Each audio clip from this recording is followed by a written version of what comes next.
A complicated final chapter for the man some view as a cold-blooded killer and others a man of God. Bienvenidos a WatchMojo Español. Yo soy Pepe y el día de hoy veremos nuestras selecciones para el top 10 de los peores sacerdotes de la historia. I worked for an institution that was wholly concerned about itself and covering it up, almost as if I was working for the mob. Para esta lista veremos a predicadores controvertidos que utilizaron su posición para cometer actos de maldad y también exploraremos las consecuencias de sus actos sombríos. ¿Olvidamos a algún sacerdote terrible? Haznoslo saber en los comentarios.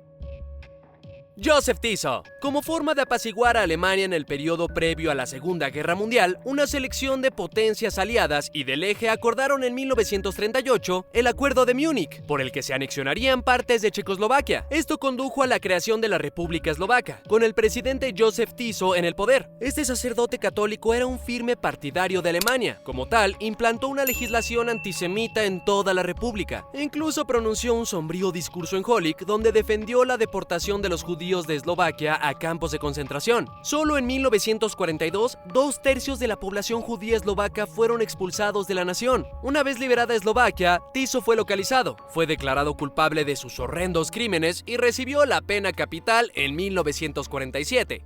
Oliver O'Grady. En 2006 se estrenó el documental Deliver Us from Evil. My last memory of Oliver is severe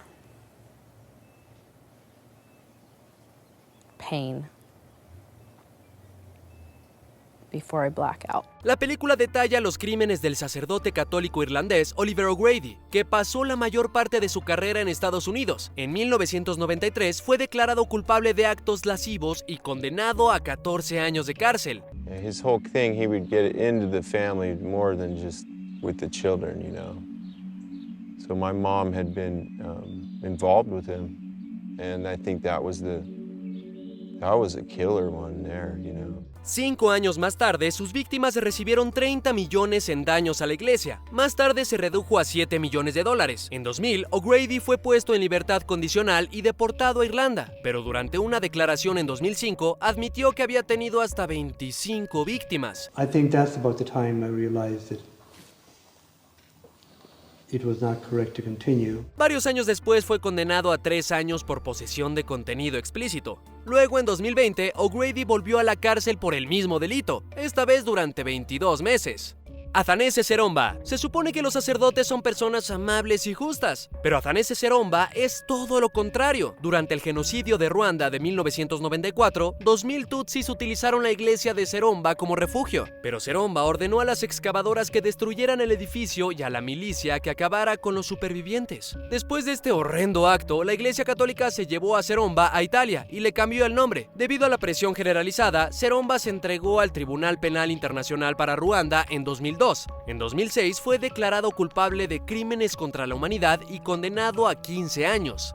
Several other senior officials have also been jailed for their part in the Tutsi genocide. Después de apelar su veredicto, el tribunal se dio cuenta de que Seromba estaba más implicado de lo que pensaron en un principio. En su lugar fue condenado a cadena perpetua. Human rights activists say the church's apology will help heal the wounds inflicted by the clergy's role in the Rwandan genocide.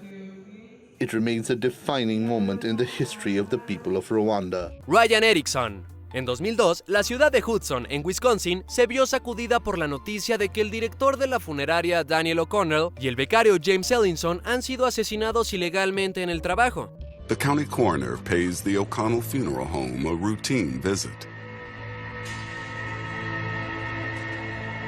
As he walks into the funeral director's office, he makes a grim discovery. Durante un tiempo, la policía se esforzó por encontrar al responsable, pero en el 2004 hablaron con el sacerdote local y pastor asociado Ryan Erickson. Cuando mencionó detalles sobre el crimen que no se habían publicado, la policía sospechó. Most folks in Hudson, Wisconsin thought Father Ryan Erickson was a man of God, above reproach in every way.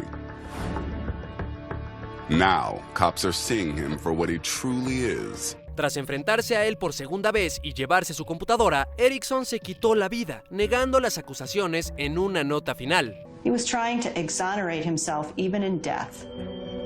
Durante la investigación que terminó en 2005, la policía descubrió que era el responsable de la muerte de O'Connell y Ellison, cuando el director se disponía a desenmascarar a Erickson por atacar a un adolescente. Bernard McGrath. A primera vista, Bernard McGrath parecía una buena persona. Dirigió muchas escuelas que tenían alumnos con problemas de conducta y aprendizaje, y también se ocupaba de niños sin hogar en Nueva Zelanda y Australia. Pero entonces las acusaciones de que abusaba de ellos salieron a la luz a principios de los 90. McGrath llegó a hablar de sus delitos a altos cargos de la iglesia, que no actuaron y supuestamente intentaron encubrirlo. When church leaders were told of the abuse, McGrath was shifted overseas. I believe the church covered that up, yeah. Pero en 1993, la policía tenía pruebas suficientes para acusarle y fue enviado a prisión durante 3 años. A lo largo de los años, McGrath ha sido condenado numerosas veces por nuevos crímenes. En 2018 recibió una condena de 33 años por 64 delitos. Al siguiente año, McGrath recibió 27 años adicionales. This is deeply shameful to the Catholic Church and it should never have happened.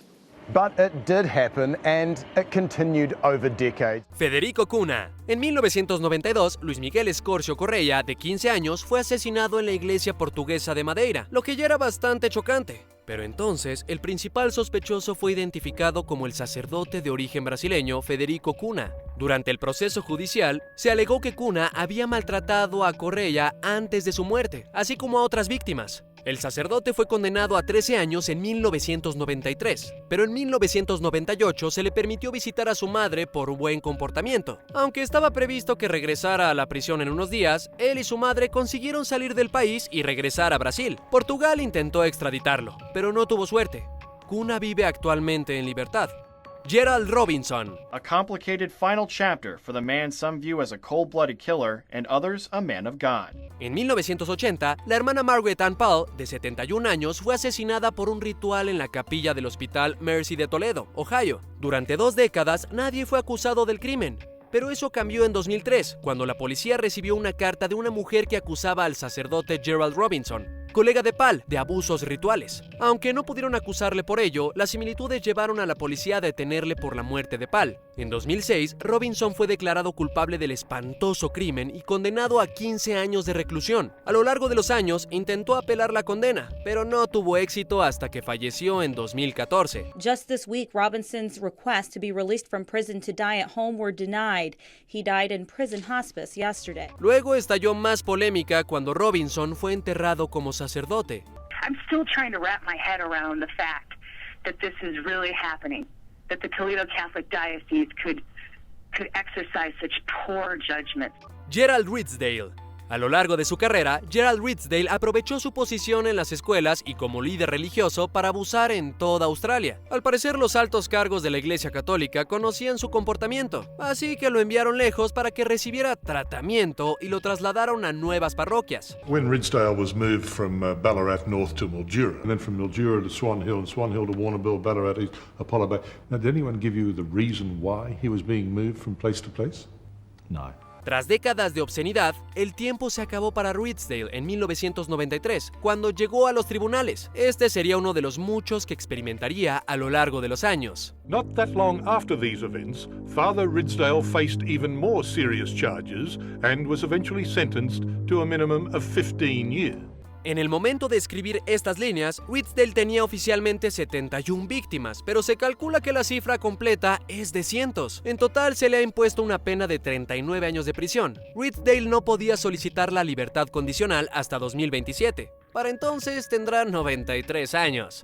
Brendan Smith. El norirlandés Brendan Smith podría ser uno de los sacerdotes malvados más prolíficos de la historia. Ya fuera en su país, Estados Unidos, Inglaterra, Gales o cualquier otro lugar, su depravado comportamiento no tardó en salir a la luz. Y los altos mandos no hicieron más que trasladarlo cuando empezaron a filtrarse murmullos de sus hazañas. And what I came to find out, instead of working for a holy institution, I worked for an institution that was wholly concerned about itself and covering it up.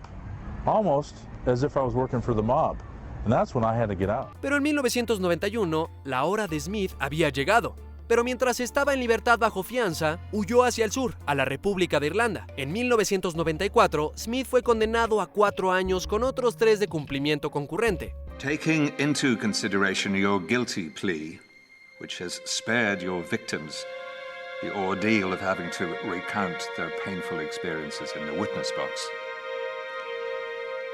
I have decided to sentence you to 4 years imprisonment. Al parecer admitió que el número de sus víctimas se contaba por centenares. Cuando fue puesto en libertad en 1997, se enfrentó a cargos adicionales en la República. Fue declarado culpable y condenado a 12 años de prisión, pero falleció poco después.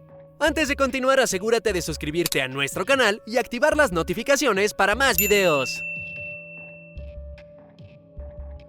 Hans Schmidt. Hasta la fecha, solo un sacerdote ha sido condenado a la pena capital en Estados Unidos, y fue el alemán Hans Schmidt. Tras pasar por numerosas parroquias en Alemania y Estados Unidos, a medida que salían a la luz las acusaciones de abusos, en 1913 se casó con Anna Müller en una ceremonia secreta celebrada por él mismo, lo que por supuesto significaba que no era oficial, ya que en aquella época a la mayoría de los sacerdotes no se les permitía casarse. Al mismo tiempo mantenía una relación con el dentista Ernest Muret. Poco después de casarse, a Müller confesó que estaba embarazada. Para encubrir su infracción de las normas, Schmidt acabó con Müller de forma espantosa. Tras fingir que estaba loco para librarse de la acusación, Schmidt fue condenado a morir en la silla eléctrica en 1916. ¿Y tú estás de acuerdo con nuestras elecciones? Echa un vistazo a estos otros videos de WatchMojo Español y asegúrate de suscribirte y activar las notificaciones para más videos.